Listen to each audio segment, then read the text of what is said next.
오늘 우리에게 주신 하나님의 말씀은 요한복음 20장 19절로 23절까지의 말씀입니다. 요한복음 20장 19절로 23절의 말씀,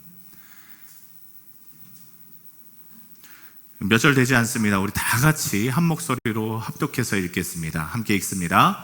이날 곧 안식 후 첫날 저녁 때에 제자들이 유대인들이 두려워하여 모인 곳의 문을 닫았더니 예수께서 오사 가운데 서서 이르시되 너희에게 평강이 있을지어다. 이 말씀을 하시고 손과 옆구리를 보이시니 제자들이 주를 보고 기뻐하더라. 예수께서 또 이르시되 너희에게 평강이 있을지어다. 아버지께서 나를 보내신 것 같이 나도 너희를 보내노라. 이 말씀을 하시고 그들을 향하사 숨을 내쉬며 이르시되 성령을 받으라. 너희가 누구의 죄든지 사하면 사해질 것이요 누구의 죄든지 그대로 두면 그대로 있으리라 하시니라. 아멘. 여러분, 예수님이 사역하실 때에 수많은 사람들이 예수님을 따랐습니다. 성경에는 3,000명이 따랐다 이렇게도 기록되어 있는 부분이 있지요. 그러니까 예수님이 돌아다니시는 곳곳마다 엄청난 사람이 운집을 합니다. 그런데 참 극과 극인 것 같습니다. 예수님이 십자가에 달리시고 나서 정말 많은 사람이 떠나갑니다. 오히려 남은 사람은 손가락에 꼽을 정도라고 해도 이상하지 않을 만큼 참 많은 사람이 떠나가지요. 다 숨어버렸습니다. 자, 여러분, 그런데 참 재밌는 것은 이렇게 도망간 제자들, 예수님을 배신한 사람들, 저 같으면 예수님께서 부활하시고 나서 그럴 리 없지만 제가 예수님이었다면 저는 아마 이 제자들을 찾아가서 아마 발로 엉덩이를 세게 차줬을 겁니다. 니들이 날 배신해? 그렇게 말이죠. 그런데 예수님께서 이들을 찾아간 기록이 무려 사복음서에 11번이나 등장을 합니다. 중복되지 않는 것만요. 특히 요한복음은요, 그 내용 중에, 전체의 내용 중에 약 20%를 십자가와 부활에 할애하고 있으므로 사복음서의 모든 초점이 결국 깔때기처럼 십자가와 부활에 초점을 맞추고 있다라고 이해해도 될 것입니다. 성경에 예수님의 십자가와 부활을 자세하고 또 배반한 제자들, 배반한 사람들을 예수님이 11번이나 계속 찾아가면서 제자들에게 하고 싶었던 말씀, 또 이 성경을 받아든 독자들에게 어떠한 마음을 가지고 이 말씀을 전하려고 하셨을까라는 것을 우리는 먼저 확인하고 은혜를 나눠야 할 것입니다. 여러분, 그리스도인들에게 예수님께서 계속 찾아가셔서 하셨던 반복적인 말씀이 있는데요, 그것은 다름 아니라 예수님께서 사명을 다시 주시는 일들을 반복적으로 하셨다는 겁니다. 또 말씀하셨습니다. 제자들에게 내가 부활했어 하는 증거들을 예수님께서 계속 보여주셨습니다. 왜 예수님께서 계속 사명을 일으키시고 부활에 대한 증거를 제자들에게 보이셨냐면, 그리스도인이 꼭 붙들어야 하고 절대로 흔들려서는 안 되고 놓쳐서도 안 되는 것이 다름 아니라 십자가와 부활이기 때문에 그렇습니다. 십자가와 부활을 빼놓고 예수님을 논할 수가 없지요. 하지만 이 중요한 부활이 쉽게 믿어지냐라는 게 가장 큰 문제입니다. 여러분, 십자가와 부활을 믿으시지요?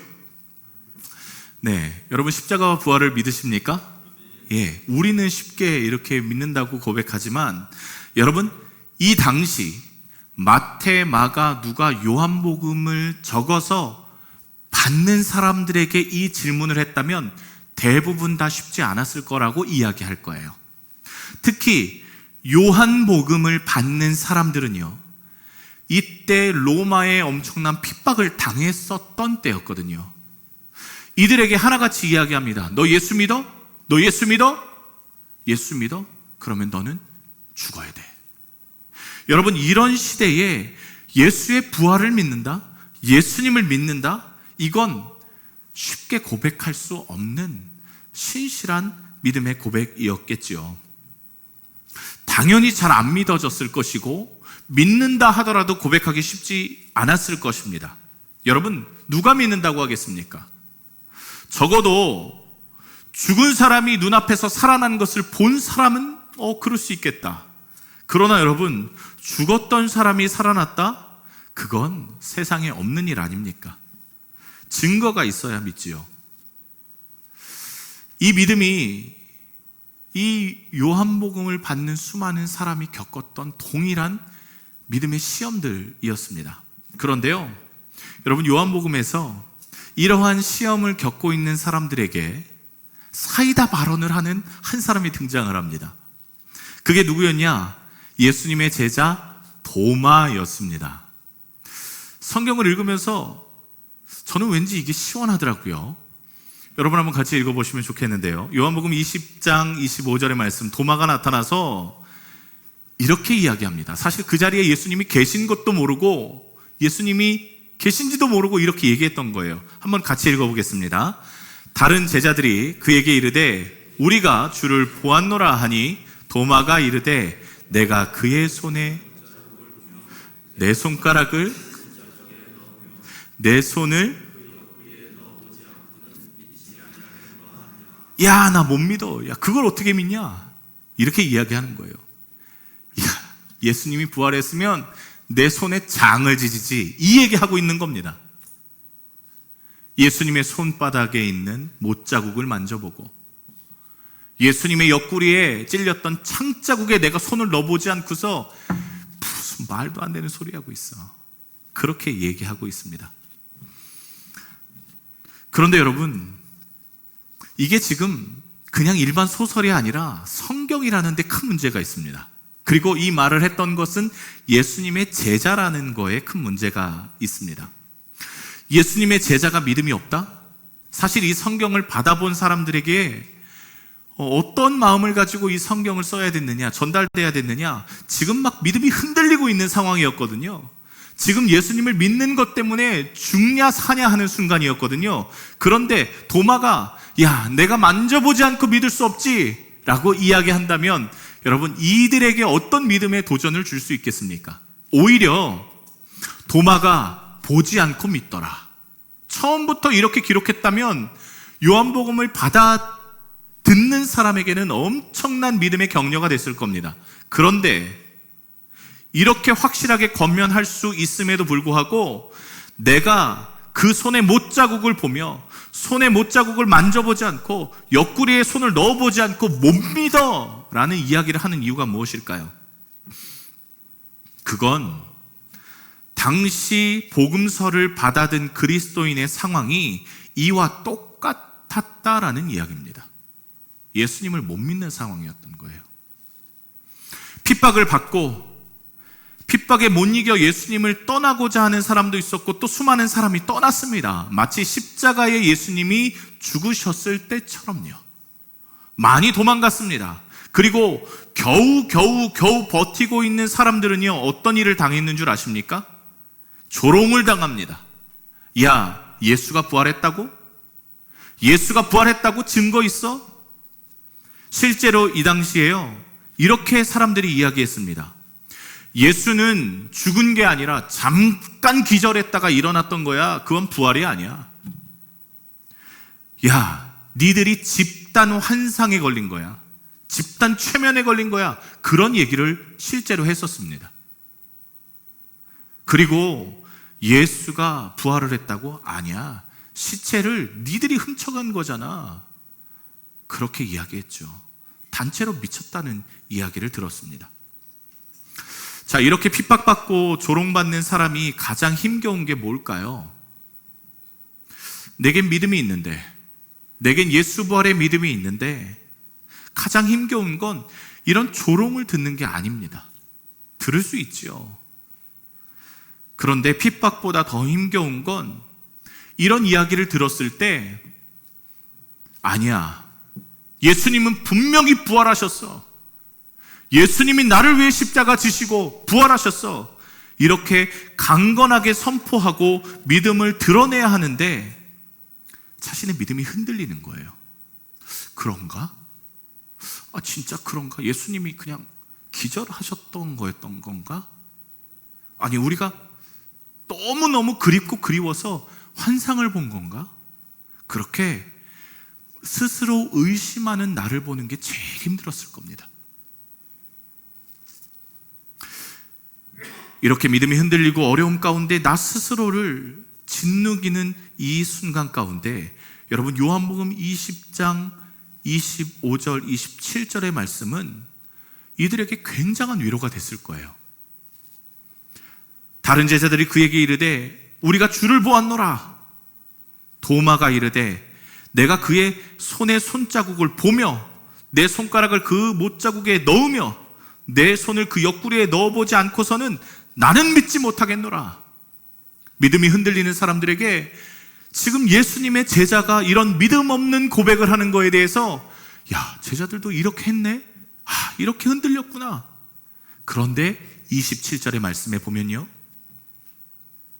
예수님을 만난 그 도마에게 이르시되 내 손가락을 이리 내밀어 내 손을 보고 내 손을 내밀어 내 옆구리에 넣어보라. 그리하여 믿음 없는 자가 되지 말고 믿는 자가 되라. 그리고 예수님께서 한 말씀 더 거두셨지요. 보고 믿는 자가 아니라 보지 않고 믿는 자가 복되다. 여러분, 요한복음을 받아들인 사람은요, 보지 않고 믿었던 사람들이었습니다. 그런데 그 믿음이 흔들리는 거예요. 예수님께서 이들에게 위로하셨던 것이지요. 그럴 수 있어. 이런 핍박 가운데 힘들 수 있어. 예수의 제자인 도마도 믿음이 이 정도밖에 안 됐어. 그런데 너희들은 이 핍박 중에도, 너희의 생명을 내놔야 되는 이 고통 중에도 나를 그래도 붙들고 있으니 너희들이 진짜 믿음이 있는 거 아니겠니? 요한복음을 통해서 예수님께서는 이들에게 믿음의 격려를 하고 계셨던 거예요. 여러분, 근데요, 이게 우리라고 다르겠습니까? 사실 우리 예수님 믿으시는 분 아멘 하십시오. 예수의 부활을 믿으시는 분 아멘 하십시오. 여러분 다 믿는 분들인 건 알아요. 그런데 이 당시의 상황처럼 오늘부터 예수님을 믿는 사람들은 잡아 가두고 때리고 핍박하고 하물며 십자가에 달려 죽인다라는 일이 일어나면 우리가 믿음은 있지만 쉽사리 드러내지 못할 겁니다. 그때 예수님께서 하셨던 것이지요. 도마도 그랬어. 그렇다고 니들이 날 버린 게 아니잖아. 힘내라. 불안하고 흔들리고 또 배신하고 돌아오고 제자들의 모습이 똑같았습니다. 그런데 이렇게 흔들리는, 이렇게 배반한 제자들에게 예수님이 어떻게 하셨는 줄 아십니까? 그게 오늘 말씀이었던 거예요. 흔들리는 사람들, 예수님, 저 예수님 배반해야 될 것 같아요. 안 그러면 저 죽어요. 이렇게 흔들리는 사람들에게 예수님께서 나타나셨다 하신 말씀이 이거였습니다. 19절, 20절, 21절의 말씀 우리 아까 읽었지만 우리 한 번만 또 다시 읽어봤으면 좋겠습니다. 읽겠습니다. 이날 곧 안식 후 첫날 저녁 때에 제자들이 유대인들이 두려워하여 모인 곳에 문을 닫았더니 예수께서 오사 가운데 서서 이르시되 너희에게 평강이 있을지어다. 이 말씀을 하시고 손과 옆구리를 보이시니 제자들이 주를 보고 기뻐하더라. 예수께서 또 이르시되 너희에게 평강이 있을지어다. 아버지께서 나를 보내신 것 같이 나도 너희를 보내노라. 예수님께서 오시자마자 말씀하셨던 첫 마디가요, 히브리어 말로 샬롬이었습니다. 샬롬. 너희에게 평강이 있을지어다. 불안한 사람들에게 평강이 있을지어다. 평화를 이야기해 주시고 계시는 거였어요. 죽음 앞에 제자들은요, 극도로 두려움에 눌려 있었습니다. 제자들은 예수님처럼 본인이 십자가에 달릴까봐 두려워했습니다. 죽음 때문에 두려워했던 것이지요. 그런데 여러분, 잘 생각해 보시면 제자들이 그전에는 죽음의 위협이 없었을까요? 예수님 따라다니면서 바리새인들이 돌을 들고 죽이려고 했던 적이 한두 번이 아니었습니다. 그 전에도 죽음의 위협은 계속 있었습니다. 그런데 그들이 두려워하지 않았던 이유가 딱 하나였습니다. 무엇이었습니까? 예수님이 함께 하시니 두려워하지 않았습니다. 그런데 지금 제자들이 두려워하고 있는 이유가 무엇일까요? 예수님이 그 자리에 없거든요. 예수님이 함께 하시지 않으니 이들이 두려움을 집어삼켰습니다. 죽음의 공포가 이들을 짓눌렀습니다. 그런데 이렇게 두려워하는 제자들에게 나타나셔서 예수님께서 얘들아, 내가 여기 있다. 평안할지어다. 말씀해 주셨어요. 샬롬 되시는 예수님이 다시 오셔서 말씀을 하시니 이들이 평화를 누립니다. 여러분, 샬롬의 뜻 뭔지 다 아시지 않습니까? 평화 혹은 화평 이런 뜻입니다. 그런데 여러분, 샬롬의 뜻을 사전에서 쭉 찾아보면요, 아마 히브리어 중에 가장 많을 거예요, 뜻이. 그 샬롬의 뜻 중에 가장 많은 뜻 중에 뭐가 아주 인상 깊었냐면, 이 샬롬의 뜻 중에 가장 큰 의미 중에 하나가 뭐냐면 완전하다라는 뜻입니다. 완전하다, 완성되었다, 성취되었다. 여러분, 예수님을 떠나니 샬롬이 아니었던 거예요. 완전하지 않았던 겁니다. 그런데 예수님이 오시니 어떻게 됐습니까? 완전해진 겁니다. 샬롬이 이루어진 겁니다. 화평해지고 성취된 겁니다. 여러분, 이러한 샬롬의 이야기들이 성경에는 참 많이 기록되어 있는데, 민수기 6장에 보면 샬롬을 이야기하는 구절이 있습니다. 모세가 하나님으로부터 말씀을 받아다가 아론과 그의 자손들에게 제사장의 축복을 줍니다. 여러분, 그 내용이 민수기 6장 24, 25, 26절에 기록되어 있는데요, 한번 같이 보겠습니다. 함께 읽어볼까요? 여호와는 내게 복을 주시고 너를 지키시기를 원하며, 여호와는 그의 얼굴을 내게 비추사 은혜 베푸시기를 원하며, 여호와는 그 얼굴을 내게로 향하여 드사 평강 주시기를 원하노라 할지니라. 하나님께서 모세에게 샬롬을 이야기하게 하셨습니다. 그런데 샬롬하기 위한 전제가 있어요. 다시 한번 말씀 좀 보여주세요. 조건은 하나입니다. 여호와는 이라는 거예요. 여호와가 너와 함께하고 여호와가 너에게 얼굴을 비추고 여호와가 내게 얼굴을 향하여 들면 너는 샬롬할 것이다. 이게 제사장들에게 주셨던 말씀이었어요.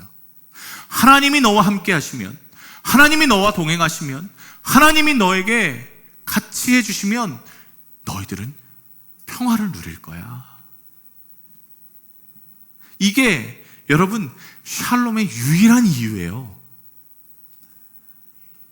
여러분, 다윗을 잘 아실 겁니다. 다윗은 적지 않은 시간 동안에 사울 왕에게 쫓겨다녔던 사람이에요. 광야에서 그의 인생, 젊은이 인생이 다 날아갑니다. 사울이요, 그 혼자 쫓아다닌 게 아니라 군대의 정예 군병들을 데리고 다윗만 잡겠다고 쫓아다닙니다. 괴롭죠.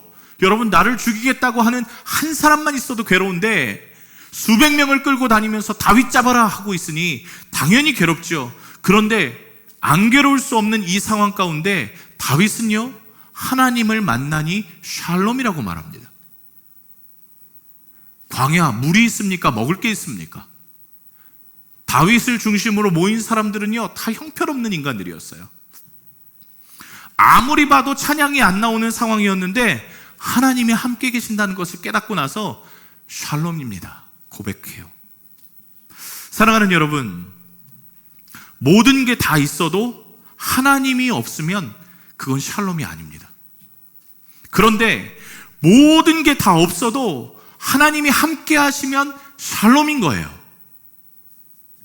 진정한 평화와 안식은 하나님께로부터 오기 때문에 그러합니다. 그래서 모든 사명의 기본이 하나님과 동행함에 있습니다. 오늘 예수님께서도 그렇게 말씀하셨지요. 부활하신 예수 그리스도께서 우리에게 말씀하셨습니다. 내가 너희와 함께한다.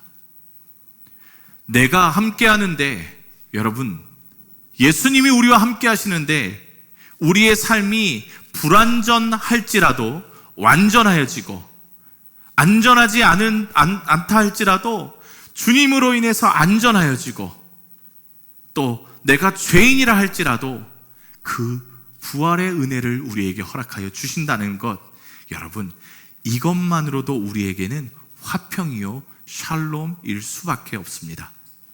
사랑하는 여러분, 예수님과 동행하시기를 주님의 이름으로 축복합니다. 예수님과 날마다 가까워지시기를 소원합니다. 우리 교회는 슬로건을 팔로우로 정하지 않았습니까? 주님, 제가 주님을 따르겠습니다. 그 따르고자 하는 첫 발걸음이 말씀 붙들겠습니다. 그래서 우리 이번 연도 표가 삶으로 예배하자, 그 중점사항이 말씀입니다. 주님과 동행하고자 하는 몸부림입니다. 그런데 그렇게 주님과 동행하면, 살아가면 우리에게 샬롬을 허락해 주신다는 겁니다. 여러분, 하나님과 동행하는 자, 샬롬하는 자, 부활하신 예수님을 만나고 회복된 제자들에게 예수님께서 어떻게 하시는 줄 아십니까? 샬롬하는 자에게 소명을 주세요. 소명을 주십니다. 21절의 말씀입니다. 예수께서 또 이르시되 너희에게 평강이 있을지어다. 아버지께서 나를 보내신 것 같이 나도 너희를 보내노라. 여러분, 이게 한 구절의 말씀이지만 사실 예수님의 공생의 전부를 축약한 말씀입니다. 우리에게 주신 말씀이에요. 여러분, 이게 무슨 사명인 줄 아십니까? 그 이후의 말씀에 보면 23절에 너희가 누구의 죄든지 사하면 사하여질 것이요 누구의 죄든지 그대로 두면 그대로 있으리라 하시니라. 이게 예수님이 하셨던 사역이었거든요. 죄를 사하는 사역, 또 죄를 그대로 머물게 하는 사역. 그런데 예수님께서 이 사역을 우리에게 맡기시겠답니다. 누구에게요? 샬롬하는 자에게. 여러분, 근데 이 죄를 사하는 이 사명이, 죄를 사하는 이 장소가 누구에게 사실 구약에서 일어났던 일일까요? 바로 성전에서 일어났으며 제사장들이 하는 사역들이었습니다. 여러분, 이 당시에 제사는요, 동물을 잡아서 제사를 드려지고 나서 제사장이 꼭 선포하는 게 있었습니다. 이거 멘트 안 나오면 제사가 끝난 게 아니에요. 제사장이 동물을 안수하고 나서 속죄 제사를 드리기 위해서 온 사람들에게 동물 머리 위에 같이 손을 이렇게 얹고 기도해 줍니다. 뭐라고 기도해 주냐면, 하나님, 이의 죄를 이 동물에게 다 옮겨주십시오. 이렇게 기도해요. 그리고 동물의 목을 땁니다. 배를 가르고 그 창자를 다 꺼내요. 피를 받습니다. 그리고 깨끗이 씻어서 불타는 제단에 올립니다.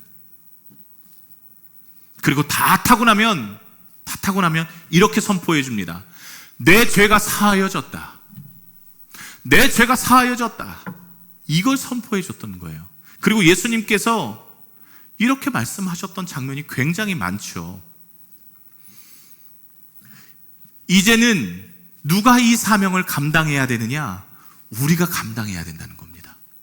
그런데 이 말씀을 보면서, 아니, 어떻게 우리가 죄를 사하여 주는 능력이 있지? 아니, 우리가 어떻게 그렇게 이야기해? 라는 생각이 드실 수 있습니다. 고동국 권사님, 죄가 사하여졌습니다. 이거는 내가 할 역할이 아닌 것 같은데. 아니요, 그렇지 않습니다. 예수님께서 우리에게 성전과 제사장의 역할을 맡겨주시면서 이걸 누구에게 이 사명을 허락하여 주셨냐? 성령 받은 교회 공동체에게 허락하여 주셨습니다.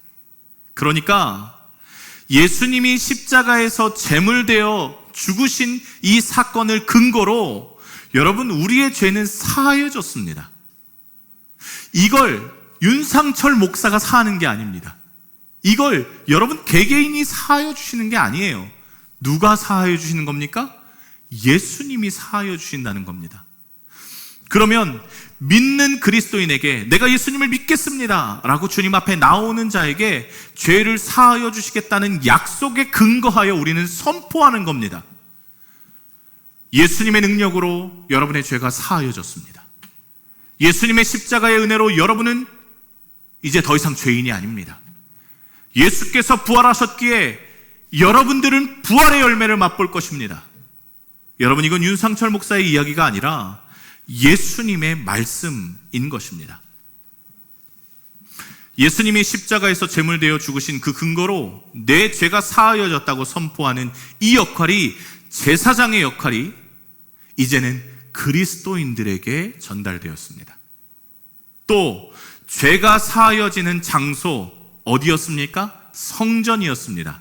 이 성전이 이제는 저 이스라엘의 예루살렘이 아니라 하나님께서 우리와 샬롬 하셨으니 이제 우리가 성전된 거예요. 우리가 돌아다니는 성전이 되었습니다. 우리가 찾아가고 복음 전하고 죄인인 것을 깨닫고 예수님을 영접하면 우리가 성전 제사장이 되어서 그에게 오늘 예수님께서 여러분의 죄를 사하셨습니다 하고 선포하실 수 있는 거예요.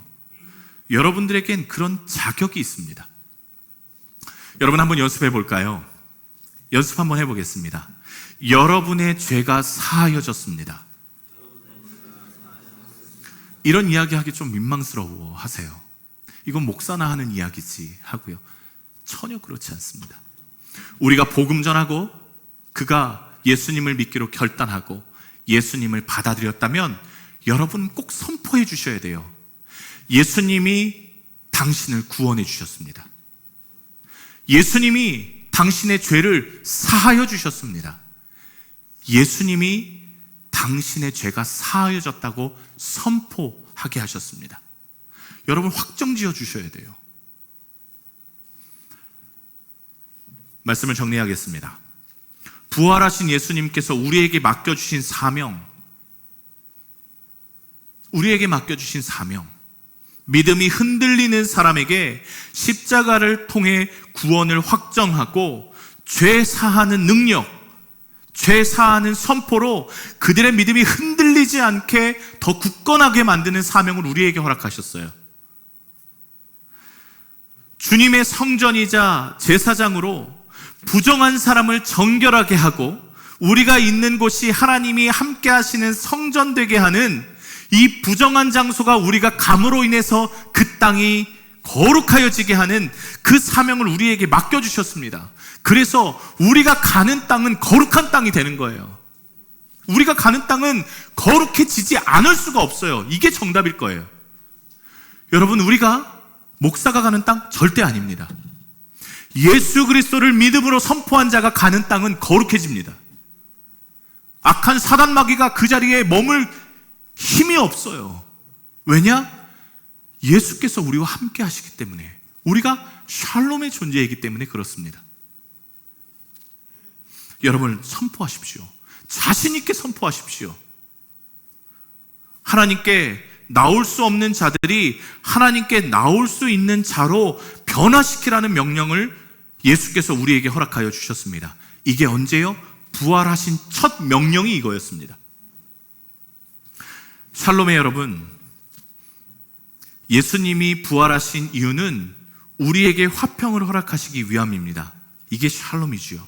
또 우리를 통해서 다른 이들이 하나님과 샬롬케 하기 위함이에요.